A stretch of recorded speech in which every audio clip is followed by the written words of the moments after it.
We worship technology. The screens, the medicine, the physics that holds it all together. But the breakthroughs that made all of this possible, we barely remember their names. A tiny blue light that unlocked modern displays, a molecule that rewrote biology, and a ghost particle that explained why anything has weight at all. 3 discoveries that quietly rebuilt our entire world, and we just moved on like nothing happened. Let's start with something small. So small it fits on the tip of your finger. Alright team, this is it. Lightwave Division Alpha. We've been working toward this for decades. Let's go over the roster one last time before we initiate a mission. Gallium phosphide, reporting for duty, bright, efficient, no heat issues, been stable since '68, sir. Gallium arsenide over here. Battle-tested, dim but dependable. I've lit up calculators, VCRs, heck, even grandma's alarm clock. Alright team, status check. We've got red on standby. Green's good to go. Where's blue? Blue's still a no-go, sir. Still, we've been trying to get that guy on the field for over 2 decades. It ain't that simple, Commander. Blue's a high-energy freak. Maybe we could just stack 2 greens? No. For the longest time, scientists were having a bit of a disco moment with red and green LEDs.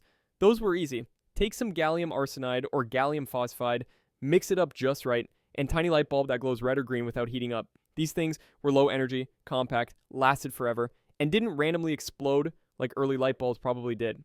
But there's no blue LED, and without blue, there's no white. You can't make white light with just red and green. See, visible light is just electromagnetic radiation in the 400 and 700 nanometer range. Red's around 620, 750 nanometer. Green hangs at 495, 570 nanometer, and blue, that's in the high energy zone, like 450, 495 nanometer. The problem? Material science. I swear I'm gonna do it. I'm gonna make the jump. Gonna shoot myself straight into the wide band gap. I'm talking blue light, baby. High energy.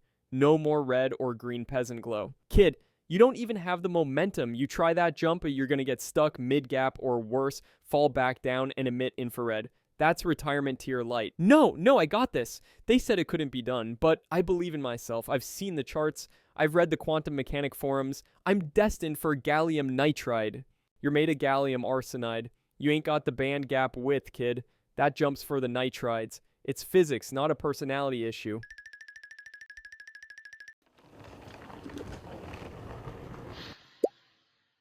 Tell my charge cloud I love him. Oh no, not blue, it's yellow, god damn it. And that's why you don't cannonball into wide band gaps with weak energy, son. Gotta bring that gallium nitride muscle next time. You couldn't just connect any semiconductor together and expect it to glow blue.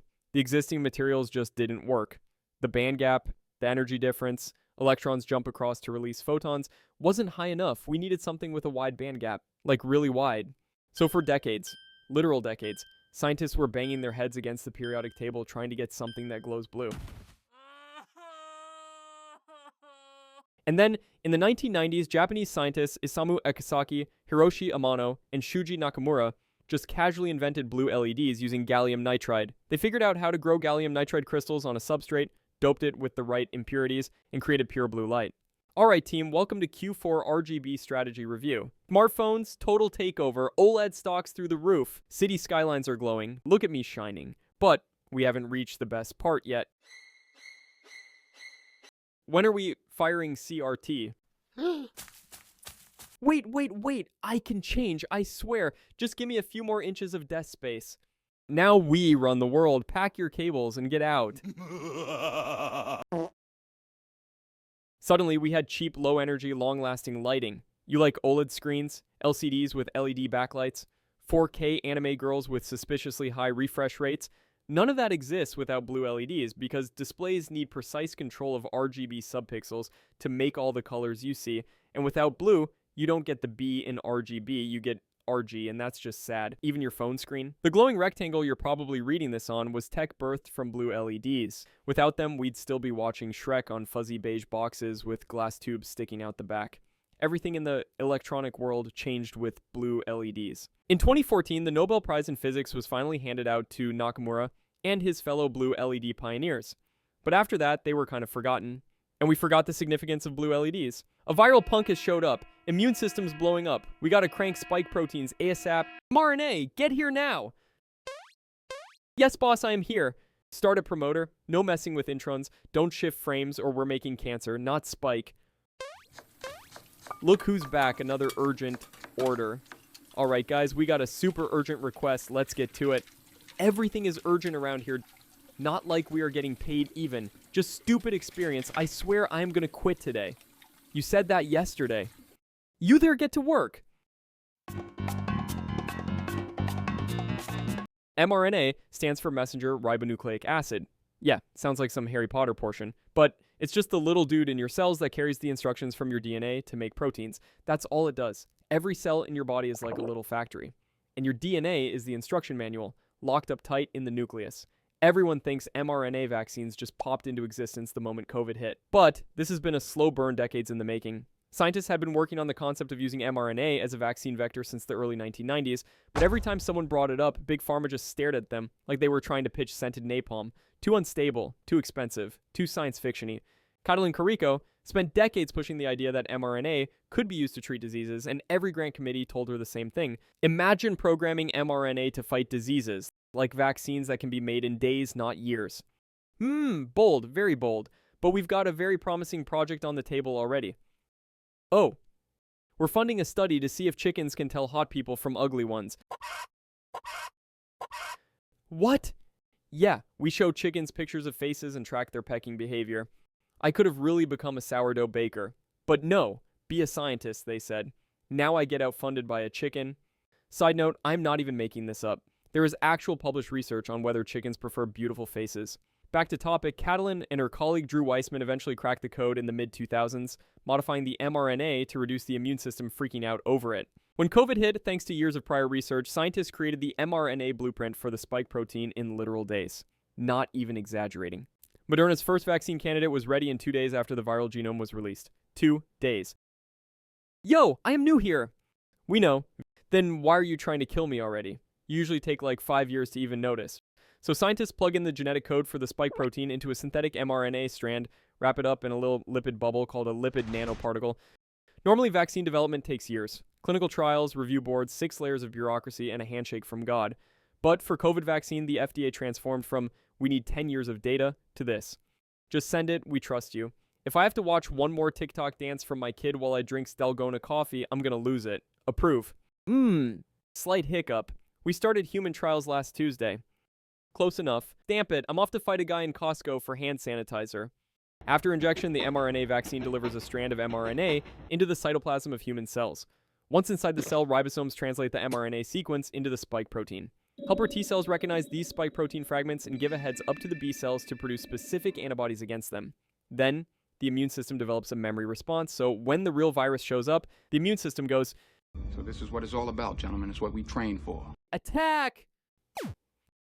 This process does not change the DNA of the cell, as mRNA is stuck in the cytoplasm and gets kicked out naturally. And mRNA vaccines don't use any live virus. Zero risk of infection from the vaccine itself. No weakened virus, no dead virus. Just a little instruction manual that self-destructs after use. But of course, because humanity is a chaotic mess, people went full PhD in vaccine mode. I heard we start emitting 5G after the vaccine. It's all government propaganda. I don't want robot DNA turning me into a lizard. That's not how any of this works. Well, I read it on a Facebook comment. Yeah, and I saw that I should drink enough bleach mixed with lemon juice. It's a proven cure, not like this government propaganda.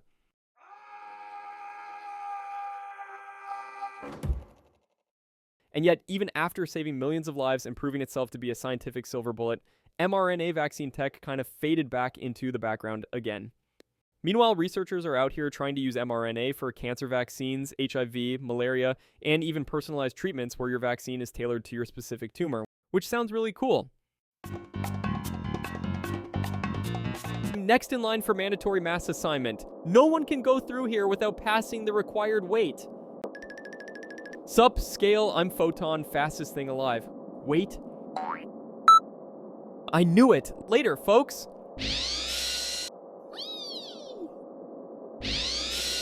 Next for the weigh-in. Excuse me, I'm next, I think. I'm not very big. Do I actually need mass? Just touch the field, kid. Okay, that's just enough. Enough to orbit, enough to matter, thank you.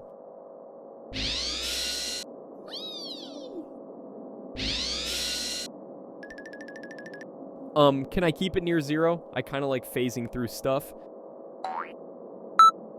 Finally, some good news. Wait, how are you giving us all these numbers anyway? Well, that's the thing. We don't really know. Back in the 20th century, scientists were putting together what's called the standard model of particle physics. You've got 17 particles, quantum fields, and complex equations. This model explained pretty much everything: electrons, quarks, photons, how forces work, except one little thing: mass. The equations all worked beautifully if particles had no mass, but obviously that's not the case because you're not made of pure light, as TikTok gym girls think, so something was missing. What if there was like this invisible field in space that gives particles mass when they move through it? What? Like magic jello? Kinda, yeah. A jello that fills all of space. Particles that interact with it get mass. Ones that don't just keep zooming around at light speed. Right, that sounds about as real as me saying I don't drink my own pee, but sure, Pete. You're the only one who listens, Gerald. It'd be less depressing if I could actually talk, you know? Buy a pet, they said. It'll make me happy. Now I'm talking to myself. Can't you see me talking, Hig? Wait, did he really talk, or am I stuck in another dimension again? Yes, you are. Phew, I thought it was happening again. It is. Wait, what? Please fall over. He called it the Higgs field, and the particle associated with it is the Higgs boson, the God particle. It was basically the field's signature, its receipt. Problem was, this Higgs boson was incredibly hard to find. They needed to find the Higgs boson. They wanted to see what would fall out by launching 2 protons into each other at almost light speed. If the Higgs field is real, smashing stuff hard enough should jostle it, like punching fog and hoping something solid hits back. So this was a massive, gigantic project, which meant money, a lot of it. And who had that kind of cash? European Union, of course. Here is half a century and the GDP of a small country. But if you don't find anything, we're blaming inflation on you. The Large Hadron Collider, this absurdly gigantic 27-kilometer-long ring buried 100 meters deep under the French-Swiss border. We're talking 13 trillion electron volts of raw subatomic violence. Event anomaly detected. Possible boson signature. Huh, did someone say boson? Wait. Found it. Oh my god, we actually found it. We found the jello. Finally. I can start my medieval sock weaving YouTube channel. In 2012, the Higgs boson finally showed its elusive face in a particle detector. Everyone loses their minds. Stephen Hawking loses a $100 bet. Peter Higgs wins a Nobel Prize. The media calls it the God particle, which, by the way, is a name physicists hate. It was originally coined by Nobel laureate Leon Lederman, whose publisher didn't like his original title, The Goddamn Particle, because it was so hard to find. So God particle stuck, even though it makes it sound like it can grant wishes and turn water into monster energy. This discovery was massive, literally. The Higgs boson is what gives particles their mass, and mass is what lets gravity do its thing. Without it, atoms wouldn't form, stars wouldn't shine, and you wouldn't be here watching this. It basically tied up the last loose thread in the standard model. It might even help explain some of the big spooky stuff we still don't fully get, like dark matter. So why did people stop caring, like, instantly? Well, for starters, it didn't come with laser beams or teleportation. It was a discovery about why things are, but not one that changed your daily life in any obvious way. Also, it was just too abstract. The Higgs boson decays in less than a yotto second. That's this amount of seconds. And that's all for today. Thanks for watching.